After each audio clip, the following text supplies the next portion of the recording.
Hey, what's up? I'm Hennessy. I work remote.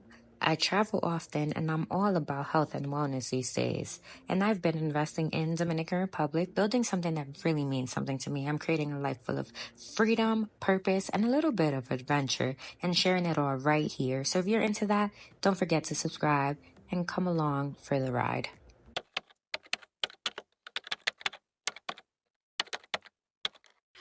Hi, welcome back to my channel. In today's video, we're going to discuss something that honestly I feel like a lot of people do not talk about.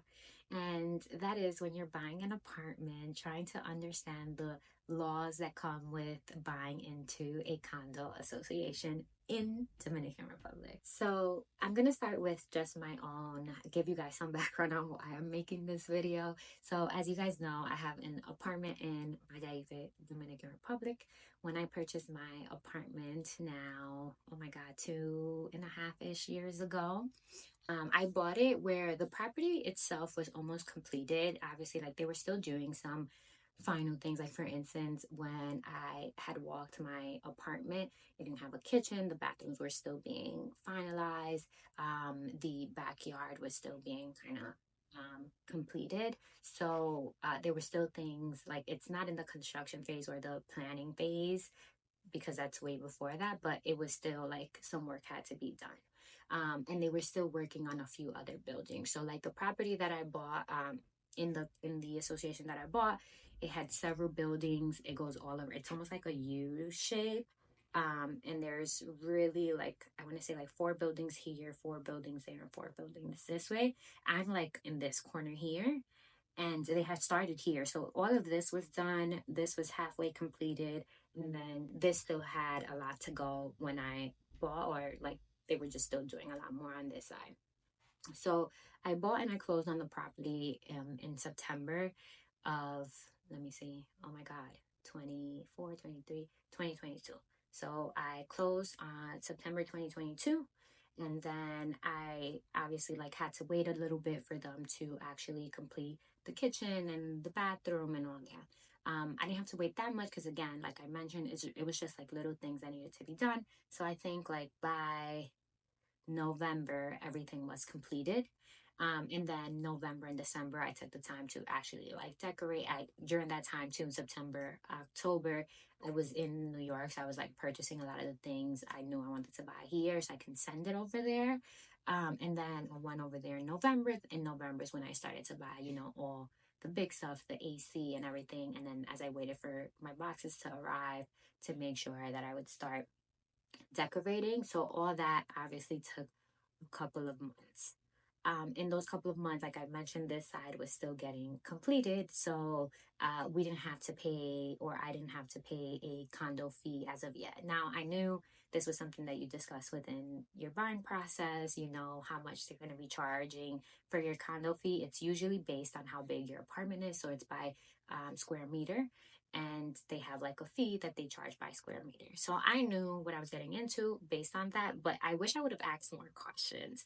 And what I mean by that, it's like, honestly, I've never had to deal with a condo, like even in New York. Like, obviously, I bought a house, like, I've never had to deal with that. And I feel like when obviously you learn from experience a lot of times. So the other thing is, I didn't buy my property using a real estate agent, and I did have a lawyer, but my lawyer was just there to like review the documents. I didn't use him for anything.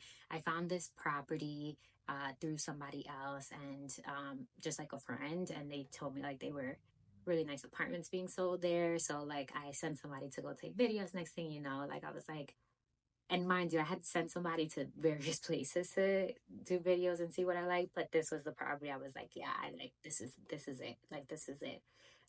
Again, another thing that I did was that obviously, although I did my due diligence for Airbnb and all that good stuff, I feel like I fell in love with the property more than anything. And I think, again, you need that component of it for DR because you're not going to get rid of one. Like, you're not going to be making this insane amount of money with Airbnb and DR. So you either like the property for yourself, plus obviously you make some extra money, or there's like other components to it, but you're not going to be making like this extravagant amount of money. Okay. So let's be honest there.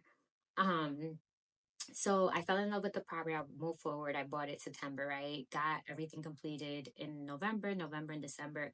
Was really furnishing, decorating. By January, the property was up on the Airbnb. Okay, that's how like my timeline went.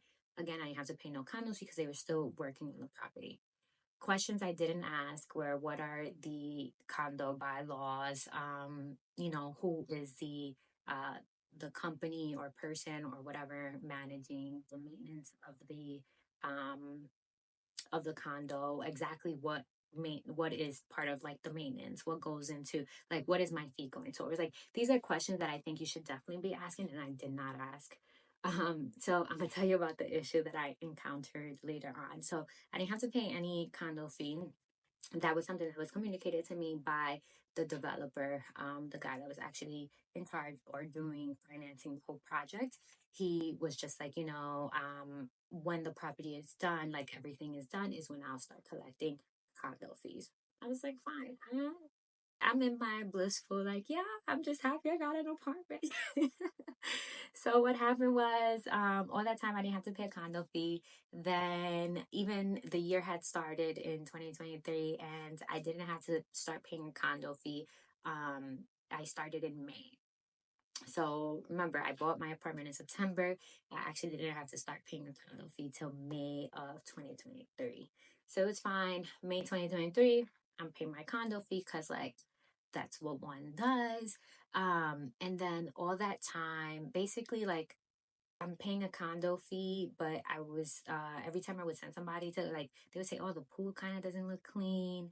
Like the plants just look like they're." And this is like a new project, so you're like, "What the hell?" Like it shouldn't be this bad. Like if you're paying a fee and people are paying for maintenance to be done, like this money should be going to maintenance. Anyways, I was happy to see that I wasn't the only person that was noticing that or saying that. We ended up doing this whole like WhatsApp group chat that a lot of people, I don't know who started it, but somebody took the initiative to get everybody's name and phone number, and then everybody went into it. There were a few people that did have issues with the developer outside of like the issue with the condo fee. So I'm not gonna get into that because I personally didn't have any issues. Everything that I like, everything I had, it was cleared. I didn't have any issues. Like I know some people had issues with like parking that they had bought a parking space from him and apparently they didn't get it. Like that was beyond my control. Like obviously I didn't have anything to do with that because I didn't have any issues. But the one thing was definitely the maintenance of the condo association. So basically, we ended up all getting together through WhatsApp. Obviously, everybody's talking through their grievance. It was kind of like a nightmare. Let me tell you, that's another thing. You got to be like, who am I buying with here? Because these people, like, some people are crazy. But, anyways, I digress. That's another point. The point is, we all got together and started discussing like what were the issues. Obviously, the main issue being the condo fee, and if we are paying that condo fee, what is it going towards? The developer wasn't like telling or giving us any information like how much was the electricity bill. Like he wouldn't give. I know some places, like I had spoken to somebody that they said that every month they get like sort of like this is your condo fee and these are the things that were like paid for that month, or every quarter or whatever. They just get this summary of things that were taken care of based on like the fee that they're paying. So we never got that, although we were asking for it. We ended up having to hire a lawyer. Now that was like a whole nightmare. Anyways, after like a lot of negotiations, it was determined that the developer, again, he hired a company and they would start doing the maintenance, right? Because at first it was just like we were paying him, right? And nothing was being done. So after some negotiations, like a company was hired and they would start taking care of the maintenance. And it was like, the company will do the management of the condo for a year, and in a year we can evaluate if we like them, continue. If we don't, we don't. Cool. A year goes by, but let me tell you, this year was like that company just it was not great. They were not doing their job. It was bad. They were quick to like hit you up like, where's the fee? Like you owe this, or you need this, or this is when this is due. But they just were not doing a great job. Like nothing was getting done. They had not hired any security yet. The pool just always looked kind of greenish, and if I'm honest, like it just didn't look like it was being cleaned. The garbage situation, like people would leave garbage and like there was just nobody doing the right maintenance. Anyways, the year comes by and like a group of people again, owners get together, like we need to get them out of here, this is not working, we need somebody else. And the company that was in charge, they started to fight back. They were like, no, you can't just like kick us out. Mind you, it's like a whole bunch of owners saying we don't want you to do the maintenance, and the original agreement was that it was going to be for a year. The year is up.